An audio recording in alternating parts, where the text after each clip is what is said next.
السلام علیکم ورحمۃ اللہ وبرکاتہ۔ ناظرین و سامعین، آج 28 ستمبر 2025 اتوار کا دن ہے۔ اس وقت کی تازہ ترین رپورٹیں لے کر آپ تمام حضرات کے بیچ حاضر ہوا ہوں۔ آپ سے درخواست ہے کہ اس ویڈیو کو مکمل دیکھیں اور اپنے تمام دوستوں احباب کے پاس اس ویڈیو کو شیئر فرمائیں اور اس چینل کو سبسکرائب ضرور کر لیجئے گا۔ چلیے پہلی رپورٹ شروع کرتے ہیں۔ آئی لو محمد ایس پی لیڈر کا پولیس پر سنگین الزام۔ پولیس نے ایسا ماحول بنایا کہ بھگدڑ مچ گئی۔ اتر پردیش کے بریلی ضلع میں آئی لو محمد مہم کے خلاف احتجاج مبینہ پرتشدد شکل اختیار کر گیا، جس کے جواب میں انتظامیہ نے انٹرنیٹ پر پابندیاں عائد کر دی ہیں۔ مولانا توقیر رضا کو گرفتار کر کے عدالتی حراست میں جیل بھیج دیا گیا ہے۔ بارہ بنکی اور مئو میں بھی کشیدگی بڑھ گئی ہے۔ صورتحال سے نمٹنے کے لیے پولیس کی بھاری نفری تعینات کی گئی ہے۔ سوشل میڈیا پر کڑی نظر رکھی جا رہی ہے۔ پولیس رپورٹس میں بریلی کے تشدد کو ایک سوچی سمجھی سازش قرار دیا گیا ہے۔ بریلی میں جمعے کی رات کی جھڑپوں کے بعد بارہ بنکی کے فیض اللہ گنج گاؤں میں ایک بینر تنازع کا مرکز بن گیا۔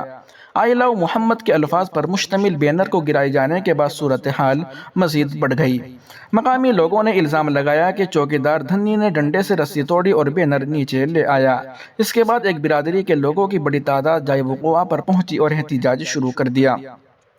صورتحال کو گرم ہوتے دیکھ کر دوسری طرف کے لوگ بھی جمع ہو گئے اور پورے گاؤں میں کشیدگی پھیل گئی۔ دریں اثنا کچھ نوجوانوں پر چوکیدار دھنی کے گھر پر حملہ کرنے، اس میں توڑ پھوڑ اور سامان چوری کرنے کا الزام ہے۔ متاثرہ کی بیوی نے پولیس میں شکایت درج کرائی ہے۔ مسجد میں نصب سی سی ٹی وی کیمروں نے چوکیدار کو مبینہ طور پر بینر پھاڑتے ہوئے پکڑ لیا ہے۔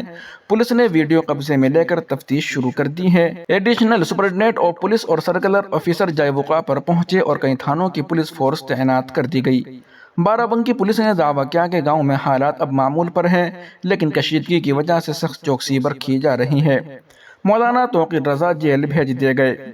معروف لیڈر اتحاد ملت کونسل کے سربراہ مولانا توقیر رضا کو گرفتار کر لیا گیا اور مولانا توقیر رضا سمیت 8 افراد کو جیل بھیج دیا گیا۔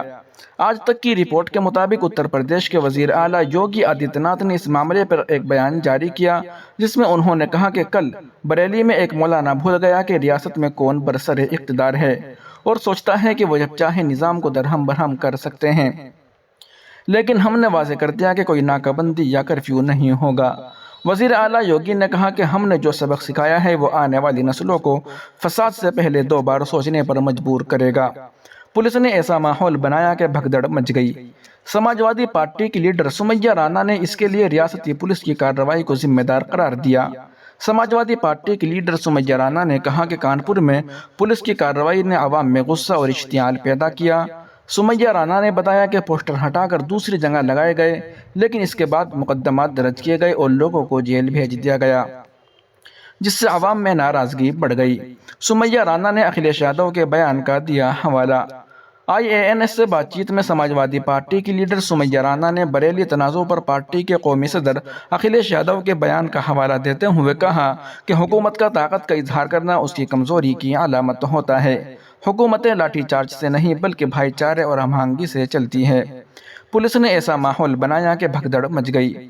سمیہ رانا نے کہا کہ جمعے کی نماز کے بعد مظاہرے کے ارادے سے آنے والے ہجوم کو منتشر کرنے کے لیے پولیس نے ایسا ماحول بنایا کہ بھگدڑ مچ گئی۔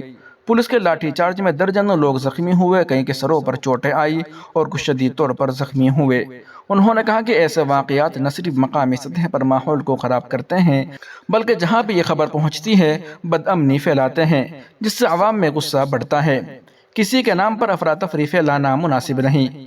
آئی لو محمد مہم پر پولیس کارروائی کی مذمت کرتے ہوئے انہوں نے کہا، ہم محمد صلی اللہ علیہ وسلم کے نام پر گولی بھی کھا سکتے ہیں لیکن تشدد کرنا ٹھیک نہیں۔ ایسی کارروائیوں پر اعتراض جائز ہے۔ انہوں نے نیپال کے واقعے کو تشدد کے طور پر دیکھے جانے سے انکار کیا اور کہا کہ کسی کے نام پر افراتفری پھیلانا مناسب نہیں۔ سناتنی نعرے پر انہوں نے کہا کہ میں اس کا خیر مقدم کرتی ہوں۔ سناتنیوں کو آئی لو سناتن کا نعرہ لگانے کا پورا حق ہے، اس میں کوئی برائی نہیں ہے۔ مخصوص برادری کے وزیر اعلیٰ ہیں یوگی۔ وزیر اعلیٰ یوگی آدتیہ ناتھ کے بیان پر طنز کرتے ہوئے انہوں نے کہا کہ ان کی زبان ان کی پہچان ہے۔ وہ یوپی کی عوام کے وزیر اعلیٰ کم بلکہ ایک مخصوص برادری کے وزیر اعلیٰ زیادہ نظر آتے ہیں۔ انہوں نے دعویٰ کیا کہ سماجوادی پارٹی ہمیشہ پسماندہ اور انتہائی پسماندہ طبقات کی آواز رہی ہے اور آگے بھی رہے گی۔ وہیں آخر میں قاسم سید صاحب کی یہ رپورٹ بھی سنتے چلے۔ مجھے ہیں حکم ازاں، آئی لو محمد مہم، کچھ اندیشے کچھ امکانات۔ کانپور سے شروع ہوئی آئی لو محمد کے ہورڈنگ یا بینر پر تنازع دھیرے دھیرے ملک کے مختلف حصوں میں پھیل گیا ہے۔ یہ کھلی حقیقت ہے اور آسمان سینکڑوں بار اس کا مشاہدہ کر چکا ہے کہ ایک عام درجے کا مسلمان بھی سب کچھ برداشت کر لیتا ہے، ہر طرح کی زیادتی، ظلم، ناانصافی پر صبر کر لیتا ہے، لیکن جب بات آقائے نامدار صلی اللہ علیہ وسلم کی ناموس و حرمت سے متعلق ہو تو اس کی قوت برداشت جواب دے جاتی ہے، پھر وہ اپنی جان و مال کسی کی پرواہ نہیں کرتا۔ اس دکھتی رگ کو مخالفین موقع بموقع دبا کر دیکھتے ہیں کہ رمق باقی ہے یا یہ شعلہ چنگاری یا راکھ بن گیا ہے، تو یہ عشق رسول کی آنکھ پہلے سے زیادہ روشن و منور نظر آتی ہے۔ یہ اسی کمزوری نہیں بلکہ سب سے بڑی طاقت ہے۔ شاید تمام تر سنگین مسائل کے باوجود اسی جذبہ لامتناہی نے اس کو زندہ رکھا ہے، مگر اس کا استعمال استحصال کے لیے ہو تو پھر یہ بریلی کی شکل میں سامنے آتا ہے۔ اگر انتظامیہ بدنیت ہو اور قیادت بغیر واضح ذہن و پالیسی کے آتش نمرود میں بے خطر کود پڑنے کا مشورہ دے تو ضروری نہیں کہ وہ گل و گلزار بن جائے۔ پاسبان عقل کو چھٹی پر بھیج دینے کے جو خطرات و نتائج ہو سکتے ہیں وہ اکثر ہماری تحریکوں کے انجام میں نظر آتی ہے۔ آئی لو محمد جیسی پاک و مقدس ایمانی تحریک ابتدا میں جذباتی اور ایمانی کیفیت میں شروع ہوتی ہے۔ مقصد یہ ہوتا ہے کہ نبی کریم صلی اللہ علیہ وسلم سے محبت کو سماجی اور سیاسی فضا میں ایک مظہر کے طور پر پیش کیا جائے تاکہ مسلمانوں کی دینی غیرت اور اجتماعی شعور تازہ ہو اور برادران وطن کی غلط فہمیاں دور کی جائے۔ لیکن جب ایسی تحریک کا سامنا عملی سیاست، بے جان مذہبی قیادت اور سماجی حقائق سے ہوتا ہے تو کئی طرح کے مسائل سامنے آتے ہیں۔ چالاک سیاستدان اس کا رخ موڑ کر تشدد برپا کروا کر یہ کسی کی طرف سے بھی ہو سکتا ہے، منفی پروپیگنڈے کے ذریعے بدنام کروا کر اچھی سے اچھی تحریک کو پاکیزہ مقصد کے باوجود سماج کا ویلن بنا کر دفاعی پوزیشن میں کھڑا کر دیا جاتا ہے۔ یہاں ایک سوال بہت زور و شور سے کیا جا رہا ہے جو واجب بھی لگتا ہے کہ آخر ہمارے بڑے لیڈر اور مذہبی جماعتوں کی خاموشی، اجتناب اور فاصلہ رکھنے کی کیا وجہ ہے؟